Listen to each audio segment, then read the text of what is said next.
Welcome to Bench Points on a couch.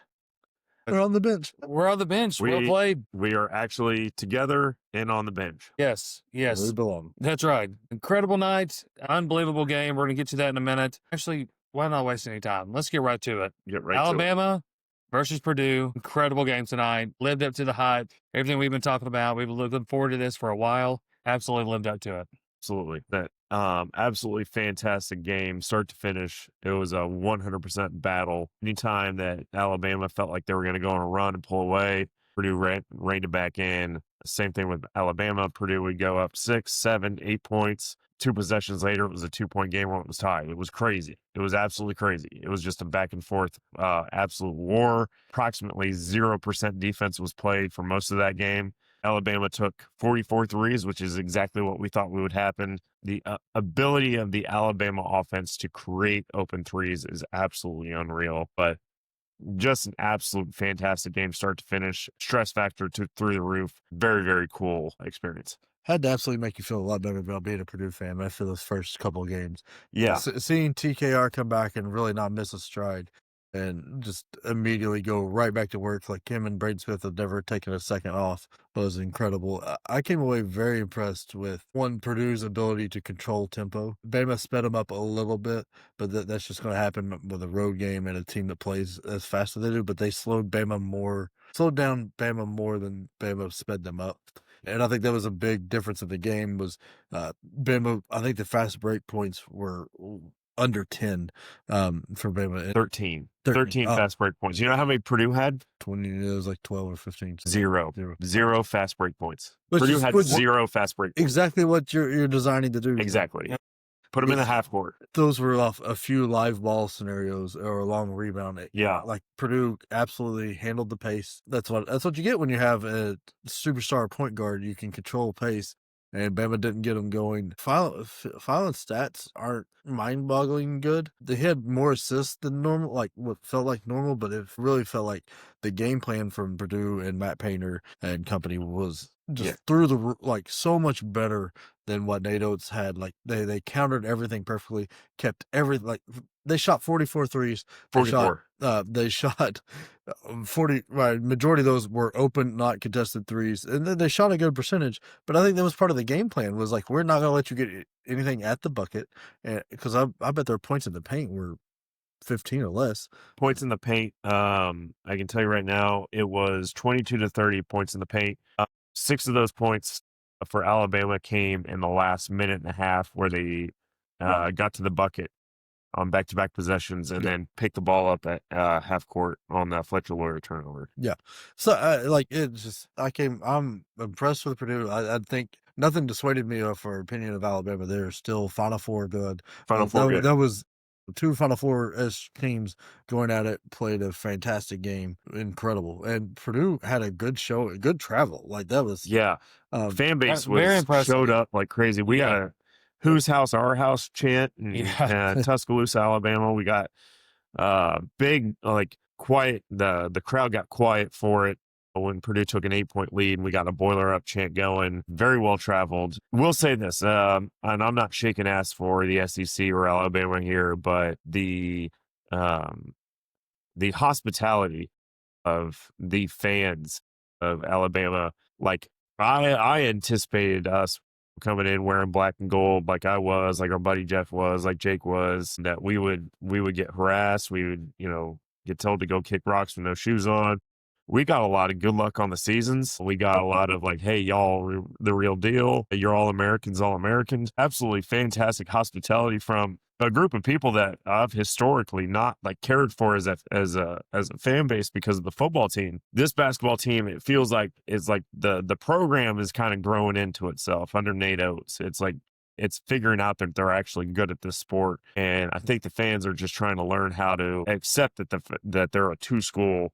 Learn how to love it. School. Yeah. Learn how to love it. Yeah, and they were fantastic. We'll get to the arena here in a little bit, but goddamn, we were at a bar immediately after the game. I talked to more Alabama fans than I did Purdue fans, and they came up to you all. Yeah, like we weren't chasing them down to talk trash.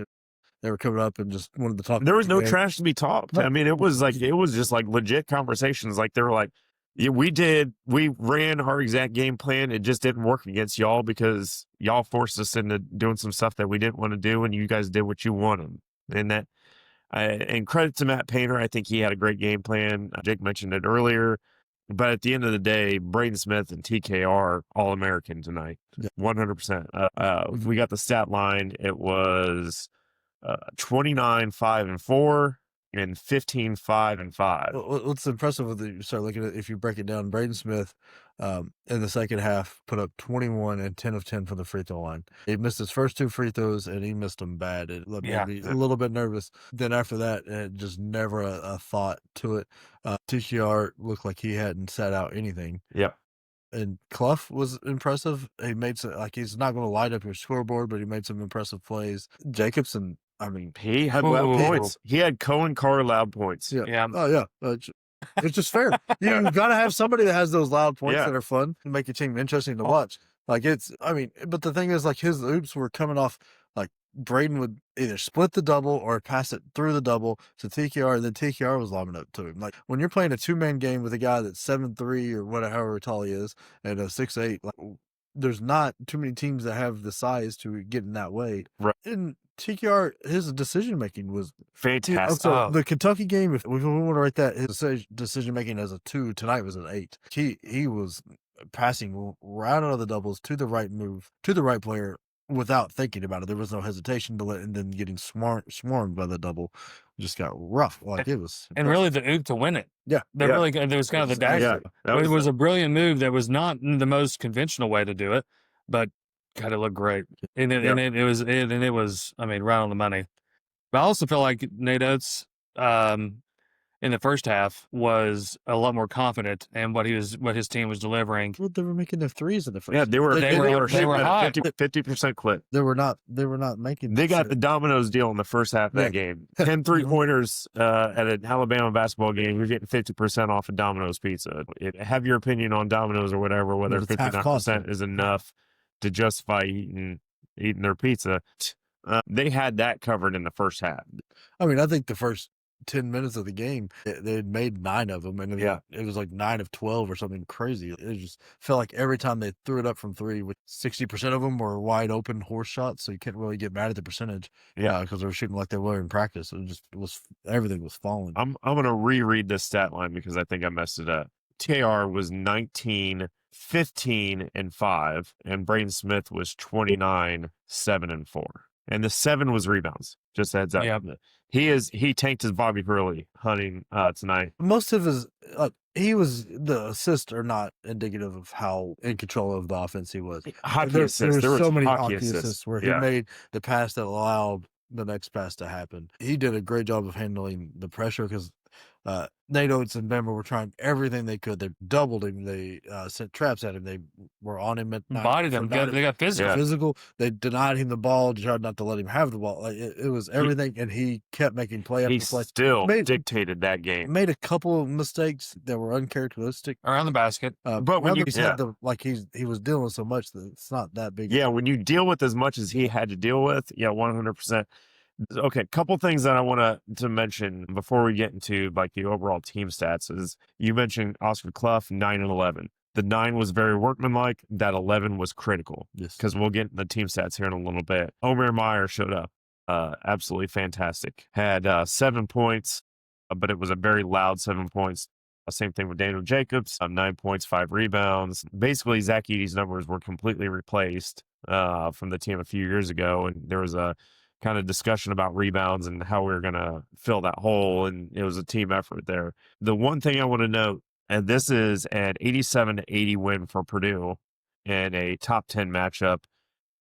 Braden Smith had 29 minutes. Yeah, there was times where I was shocked at how long he was sitting because that game was teetering. 34 minutes. Sorry, 34 minutes. He was teetering, and it was questionable how long he was sitting. But part of that is like real time versus game time, because real time he got a significant break because Painter was smart with some of the rotations, timing it around the media timeouts. But this game, from a team standpoint, one, I think you could look at both halves as different games because one, the officials called them as different games. The first half, 2 completely separate games. when I was back when I was playing, that was the most frustrating thing in the world. Is you play 20 minutes or whatever, however long your first half is, a certain way. You come out of halftime and the refs have changed how it's going to be called, so it changes the game, but they don't inform you. Yeah. So that was why that first 4 to 6 minutes was real chippy, and I think we got 10 fouls combined real quick off the rip. Smith played with 3 fouls for the majority of that game. I feel like he started the game with three.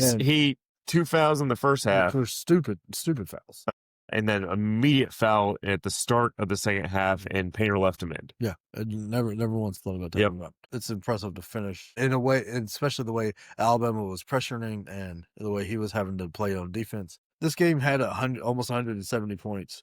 I still think both teams played relatively good defense. The pace Alabama plays and the amount of threes they were making just inflated that scoreboard. So fun team stats here that we can talk about, especially when we're talking about pace. Each team, 66 attempts. So very evenly possession game. There was a total between both teams of 16 turnovers. Purdue had 10.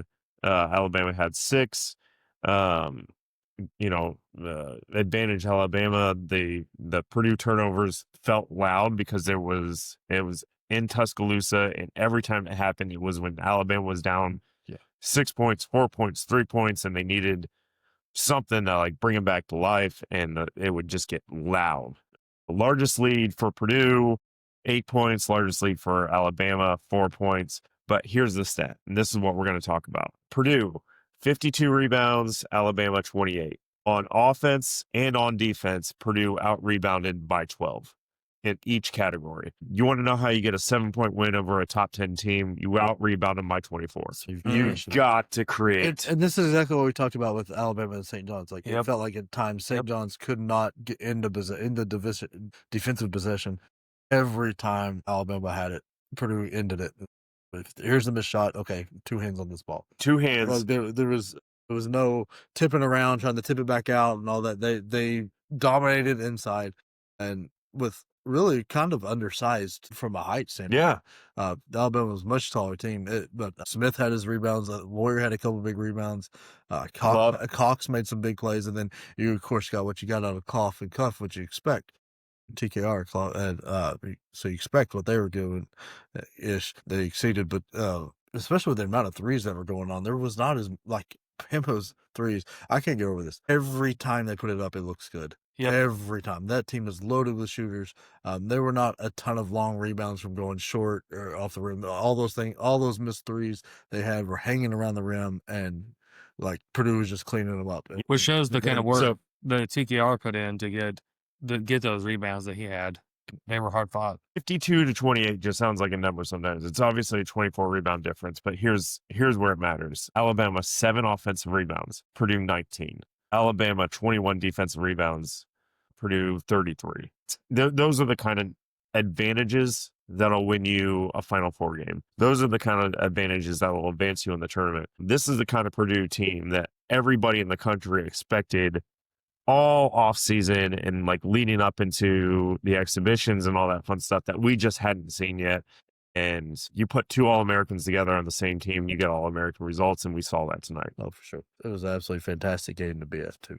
Well, was there anything in particular that you were just like super surprised? Like, I thought I was going to see this, but I didn't, or I didn't think this was going to happen as much, but it did. Was there anything that really stood out?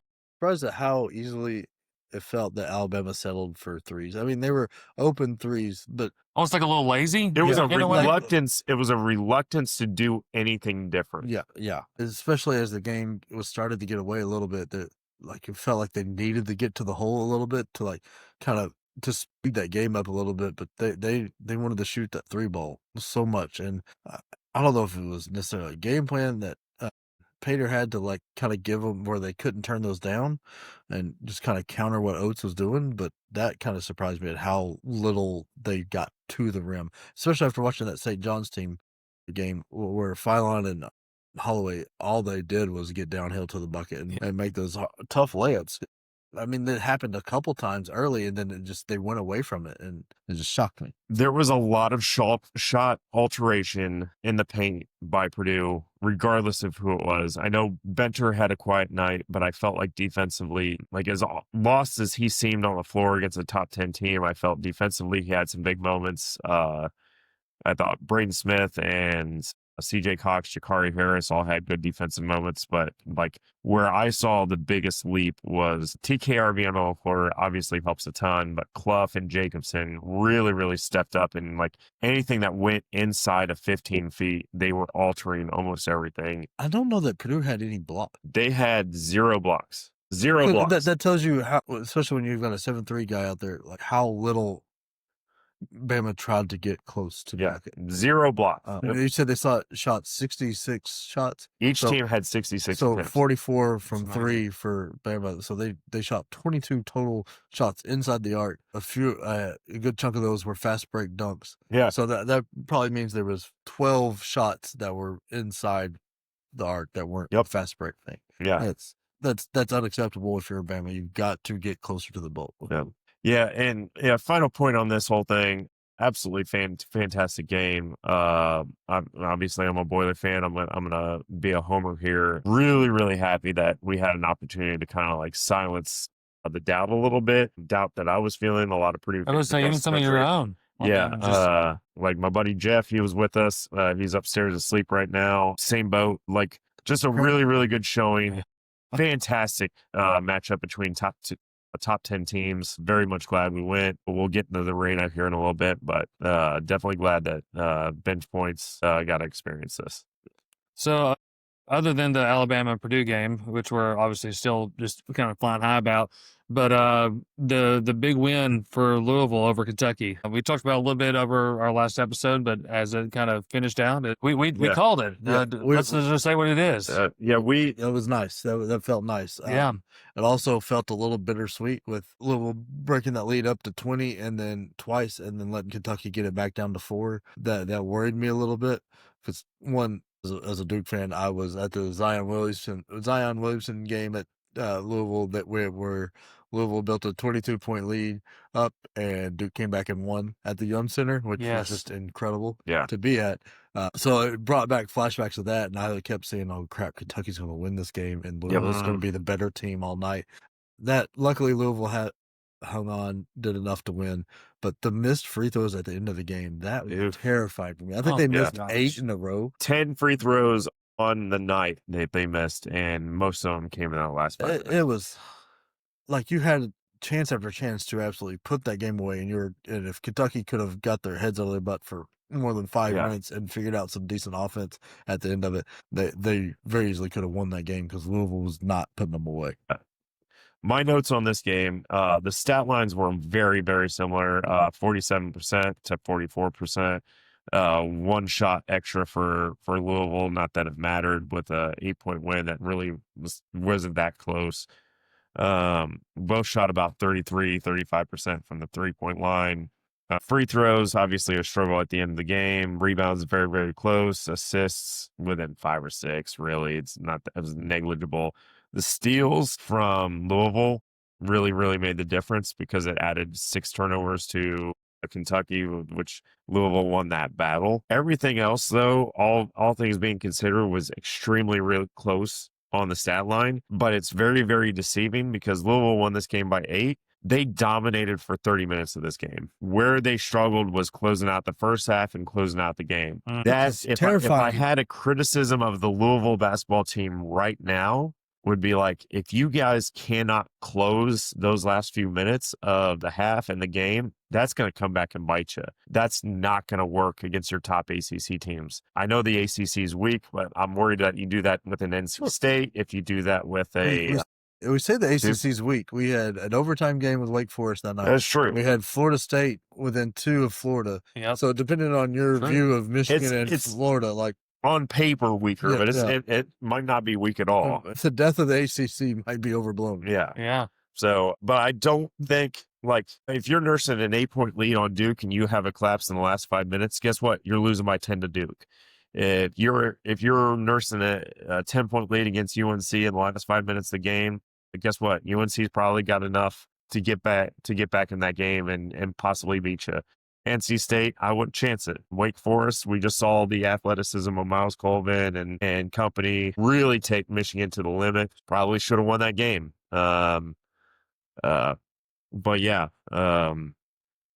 that would be my big criticism of Louisville. Close out these games. What did Brown finish with? 35, was it? Let me pull this up. Mikael Brown. 29. Sorry. So he did vast majority. So this is another thing that worried me a little bit about Louisville, but I mean it's freshmen in general too.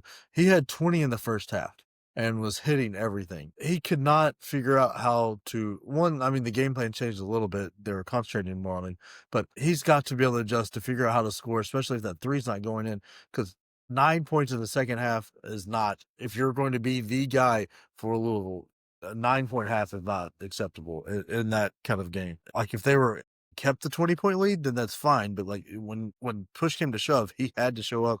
I don't know that he did enough there. Once again, Kentucky, the 3-point, like I worry about where the scoring is going to come from. They don't have a guy to give the ball to, and I know this from a lot of experience at Tennessee. When you don't have a guy, you have nobody. Yeah. So like towards the end of the game, they didn't know where the ball should be. Right. And that showed up because they were putting it in Lowe's hands, but Lowe was not that efficient. He had some really good assists and had a stretch where he played really well towards like in the start of the second half. The offense did not know where it needed to go to get the key buckets. And you had like key moments, but you didn't have like key plans, it felt like. And I'm not sure where that's going to come from. Like, because Quentin Entz or whatever his name from Arizona State, he's not an offensive guy. Yeah.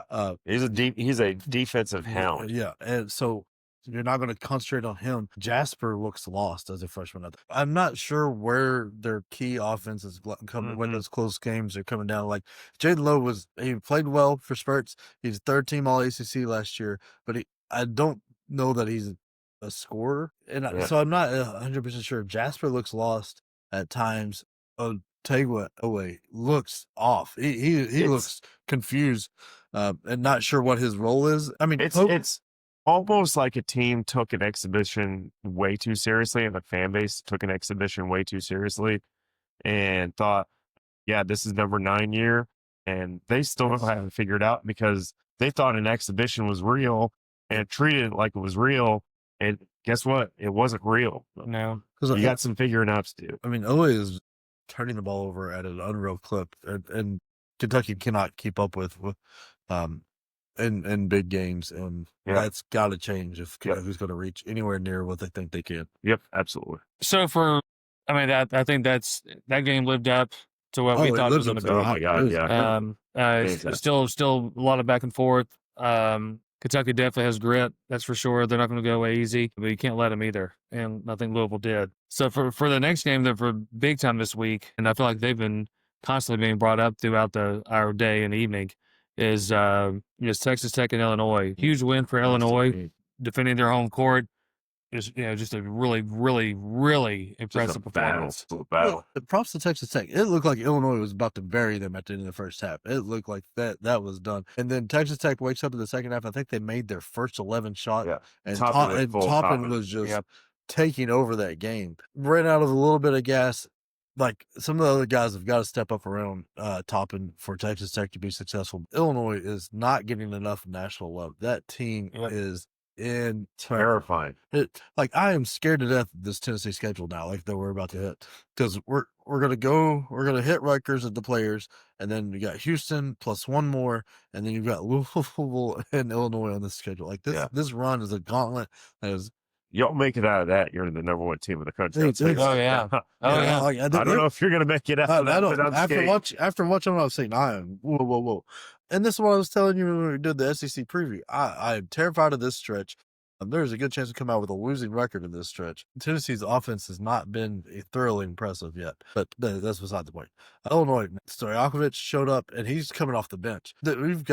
That team is deep. That team is loaded. We've got a great coach that figures out how this team is playing. They took a Texas Tech team, held them to 77 when they've been putting up hundreds of the 90s, and they still got theirs up in the mid 80s. And they're doing it inside. Like, this is a Shocking. team we all thought would shoot 78 threes a night. Like, That's Bama true. took 44 threes tonight. We thought that would be the average attempts by Illinois. They're getting it done inside. They are. It feels like they're doing what they want to do offensively. Like if I had to make a comparison, Purdue's performance tonight offensively was very workmanlike. They like schemed against Alabama. They worked the ball around. They worked the ball inside, and they got the best possible shot. Illinois, it feels like whoever they played, they've just like, this is what we're gonna do. We're gonna wrap it up for you and give it to you for your Christmas present.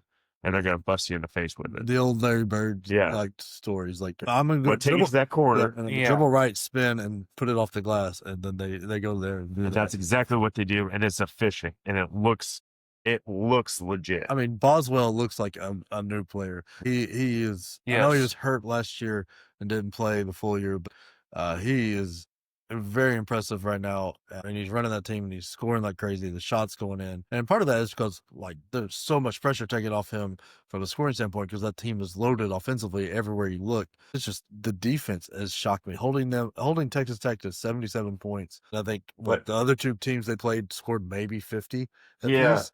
Like it's impressive what they're doing defensively, and it's not like a pressure in your face forcing a lot of turnovers. It's here's one contested shot that you get from the mid-range, and then we're going to end your possession. I think it's impressive. I think Brad said it best when we were talking about Texas Tech, though, is there anybody else around Toppin? There should be. Like, I mean, you would have thought LeJohn Watts. Or if nobody else.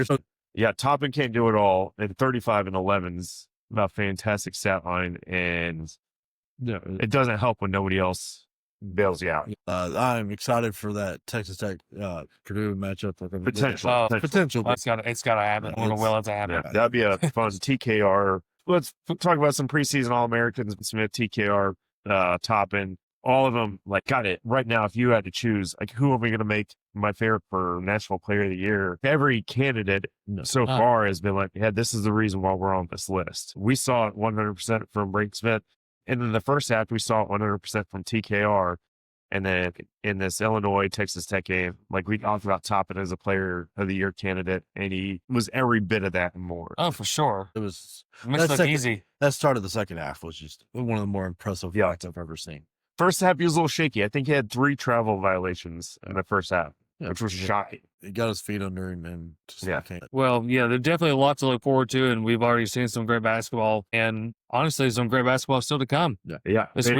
This weekend. There really is some great games. I'm going to go ahead and run through 3, and then we can kind of go through some of those through, or more specifically, but there's Arizona versus UCLA, UConn versus BYU, and Houston versus Auburn. Now, the Houston versus Auburn, I feel like there's a little bit of luster taken off of it, but it's still there's still a lot of questions that can be answered in that game. There's a lot of things that we can be seeing. A lot of questions to me are going to be answered from, like, I kind of know what Purdue is, or not Purdue, Auburn is. They are a 1.5 horse team that is going to be talented but struggle most of the year to beat the better teams because they lost so much at coaching. But I want to see a little more offense out of Houston in a situation where they're pressed a little bit. I've been a little underwhelmed with the offensive production. Like, I know Sampson is a defensive guy through and through and doesn't care really about that end because he's like, I'll beat you 2-0 before I put up 100 points.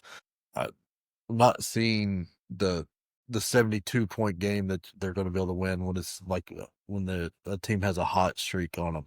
The defense will lock them down, but it's good offense always beats good defense because you know what you're doing offensively, and defense is reacting, so you're a half second behind. So it's no matter what you do. So I want to see a little more out of Houston. Yeah, Houston played Oakland Wednesday night yesterday. For anybody watching this occurred Wednesday night, and Houston doubled up Oakland. Like, they looked absolutely fantastic, but they still put up 80 points, I think. And their defense did exactly what Houston defense does. This Houston team, very, very, very much like Purdue, has had very slow, sluggish starts, and like they were in a battle with Townsend. I know we talked about that at length when we were talking about the A people. I don't think Auburn is the Auburn last year where they were a one-line threat or anything like that. I still think they're a very good, very dangerous team. They've had some struggles as well. If you don't put up some offensive numbers against this Auburn team, I think you need to start raising some red flags. I'd like to see them come out and handle business because, I mean, if we're going to justify them taking the one line away from Purdue, which is now going to be a really big conversation come Tuesday, assuming Purdue handles business against Akron on Sunday, then you need a win over Auburn. You need a definitive win over Auburn. And if you get off to a sluggish start offensively and your defense even remotely falters, this is going to be a very, very interesting game. Yeah, and it's going to be worth the watch. And then bring up Arizona UCLA. Man, like I said it all offseason. I don't like the way the pieces fit together for UCLA. I like the way the pieces fit together for Arizona. They're exceeding my expectations that I had, and I was much higher on them than you all were. Yeah. Very much. You were right. We were wrong. 100% there. Well, I'm not even saying it from that standpoint. I'm just, I'll say it. Like I'm get Krampus out here. They're exceeding what I'm thinking, but was thinking. But man, I don't see where UCLA. This is a chance for them to show something. Yeah, it can't be Donovan Denton bust. Yeah, it is Donovan Denton bust. The pieces just don't work, and it's very similar to like Kansasville last year. It's like you've got talented pieces, but they're all the different puzzles. But you can't make a picture out of it. UCLA on paper should be a lot better than what they are, and they were very, very hyped in the Big Ten. But one thing I said, 3 months ago when we started this, and I'll say it now, I don't know if Cronin wants to coach this team. Yeah. Doesn't look like there's a lot of extra effort in, but we'll see. Like, this is the first real test, and, I mean, get back to the old Pac-12 matchup, but it should be a fantastic game. I think there's a good chance that Arizona just takes them to the woodshed. Yeah. Hey, we were wrong because I thought Arkansas was going to boat race Michigan State. I really do believe Arizona is going to boat race UCLA, but UCLA might be like, hey, just heads up, we're still relevant. Here we are. Yeah. What about the UConn BYU game? That's the game of the weekend. Yeah. That's because once again, I want to see what BYU is. Because right now we don't really have a good feel for what and UConn is kind of the same way. They've plowed through, just beating the brakes off of anybody. So the same questions that we had a little for the Kentucky game is like, how real is this? Yeah. So this will be a game where both teams, like we know enough that both teams we know are not bad and they're not good. They're borderline great to very good, and this will absolutely separate where BYU is. And I think this is where UConn kind of stretches and BYU kind of falters, because you saw BYU struggle with Delaware well into the second half, and that's not something that Hurley's going to let happen on his teams. I think part of that is the BYU leaning on freshmen to decide their offense. Like Wright is having a great year, and you're right, like Brad, last time when we talked about BYU, saying that's what makes this offense move. UConn's got the guards and the defense to absolutely erase him. Yeah, and they're missing who is arguably going to become the biggest freshman of the year, Braylon Mullins, and they are still able to instill the fear in anybody who's a BYU fan, anybody who's a logical BYU fan, that they're going to get boat raced on Saturday. Because this UConn, this is my take. I personally think UConn is going to win this game by double digits. I think it's going to be a comfortable win. And my argument on Tuesday for UConn is, look, Purdue just had a monster win against Alabama. Houston might have a monster win against Auburn. UConn is arguably the best team in the country as of right now. Like, they have looked the part. And again, they are missing a very key piece of that team. Braylon Mullins can shoot the lights out anywhere he goes, and he's not playing. It's going to be scary when he comes back in. Yeah, that's a put the country on notice.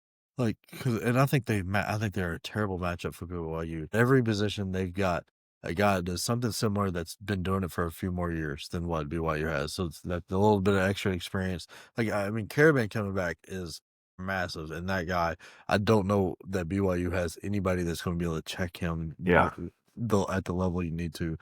Silas Ball, Terrence Reed, I don't know where this game is being played at. If it's at BYU, maybe. Isn't it at Madison Square Garden? If it's at Madison Square Garden, that's what I was thinking. Even worse news for BYU, because if this game's at BYU, at least you have the whole thing. Boston. Okay. It might as well be a home game. Yeah. That's that's over and done with. Yeah. Because I was thinking maybe you get some elevation help Yeah. and the home court advantage going to BYU, but Yeah. that's Nope. not happening. No.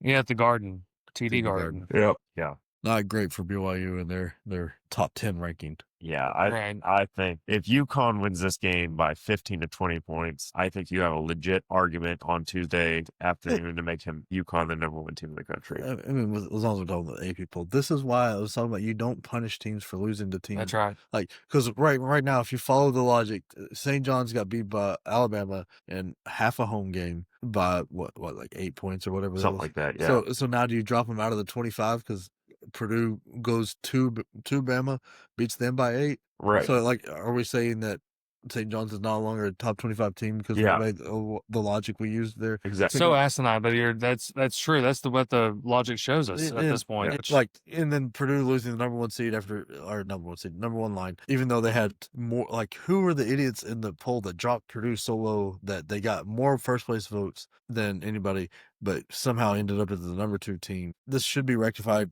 Purdue goes right back to the 1 line because I don't care. I know you don't care. Play better without the 1 line. But if the AP poll is going to have any meaning whatsoever, you've got to rectify it now. But otherwise, it's just going to be useless all year and frustrating because you're going to see. Because I think, was it tonight or no? Gonzaga over Creighton was the first time the higher ranked team won all year. Yeah, and this is the second. This was the second. Tonight was the second. And wow. And remember what we were saying in the last episode? I said, hey, if Creighton just gets mollywopped by Gonzaga, we've got the Big East. We got to start having a conversation about Gonzaga too. Yeah. Gonzaga, like, they're real.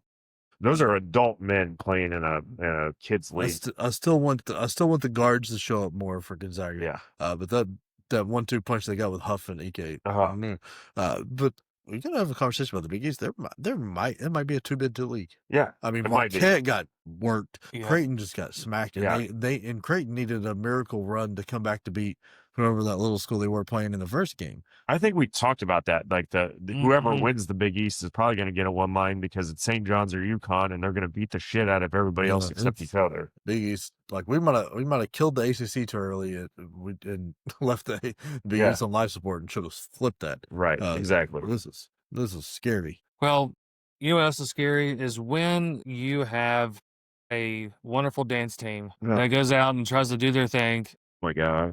And somebody forgets to push play or loses the ability to start play. What I don't understand. This is our bench behavior, by the way. This is our bench behavior segment. We witnessed it with our own eyes tonight. To set the scenario up, it's a media timeout in the first half. Dance team comes out there. They get in their position. They're all like they're basically in a 3-point stance. They're in a 3-point stance standing out there. And the PA guy hits the music, and apparently it's the wrong music, or they can't hear it, or something. But it went 3-4 minutes of just music playing, and the girls just standing in the 3-point stance. Now and then one of them would pop up like whack-a-mole, and it was just like they were like, you could tell they were like, what the fuck is going on? They just kept looking at each other. One of the funniest things, they were committed to the bit, waiting for it. Like, did the dude just hit play and leave? That's what I couldn't figure out. Like, did he hit the play on the wrong track and just got up and take a leap? Look, I'll be honest. Nobody could fix the music for him. Like, this is if we got an Alabama fan watching, if you can explain the scenario to us, by all means. Yes. I was sitting in we're all sitting in enemy territory. There was a good Purdue contingent around us. But we're definitely in enemy territory. They had no idea what's going on. They were like, every time they came back out, it was like, let's let them try it again. I know. The poor girls never got to try it. They never got to try it. So this is like a comment as a whole on our basketball experience at Alabama. The whole experience felt disjointed. We could tell we were at a football school. You go to Mackey, you know you're at a basketball school. You go to Breslin, you know you're at a basketball school. You go to Fog Allen, Rupp, well, if not anymore, you might be an all sports team. I don't know anymore. You're in a basketball arena. The traditions and like the things that Alabama were doing, it felt disjointed. They were trying to be like, hey, we actually got a basketball team that's good now. They don't know how to love them yet. I think that's a great way to put it too, because it wasn't like it was bad. Don't mishear us. It wasn't like it was bad, but we could tell that it wasn't a priority that they have this sort of experience being presented. They got loud. Yeah, yeah, no, during that They got game. loud. They But got- then at multiple points in the last 5 minutes of the game, boiler up chants were quieting the entire crowd. There was a "Whose house? Our house" chant in our section where it got really loud, and that was like what you could hear in that arena. Yeah. That should never happen on somebody else's court. like the arena itself is fine. Like there's nothing super special about it, but it gets loud. There's probably not a bad seat there. No. Maybe a couple that are close to the scoreboards that hang down. Yeah. But from that standpoint, it's an excellent arena. The sound does well, but everything that is involved with watching a game that like makes it go above and beyond just watching like a high school basketball game was off. Like all the sound is in right above the jumbotron, Yeah. and you can barely hear it. Great were terrible. And the screens are terrible. That you can't really find any of the stats you want to watch if you're looking at any of that. The fans, like how it's set up, I hate when schools because the big thing about college is like the student section and letting those guys go crazy. I hate instead of going wide and letting them take up a little bit more room, Vertical. they put them vertical so the guys Shoved that, them in a like, corner. they shoved Yeah. them in a corner, and they have no way to affect the game whatsoever. Because not only are they in a corner, they're in a corner on the opposite side of the bench, where the players never have to once see look through Yeah. them here like anything. Free throws in front of the band. Who cares? Yeah, and I mean it was like 2 rows of a band that you couldn't Yeah. even hear them play half the time. Now the people we met, super nice, Yeah. great game, fantastic like place to see a game, but the experience is There were multiple times where, like, where we were sitting, it felt like we were at a church and not a basketball game. yeah. Yeah. And there was like Purdue didn't run up to any big leads. Alabama never ran out to any big leads. And like when Alabama would go on like a 5 or 6 point run, it would get loud in there for 30 seconds. And all Purdue had to do was make one basket and it got just quiet tag again. Everybody sat right back. It was a fan base that does not know how to have a good basketball team. Alabama fans, you have a great basketball team. Learn how to celebrate them. Yeah. Do some cool stuff. Piss some people off. Yeah. I mean, that's what you guys need to do Come right up now. with something other than Alabama.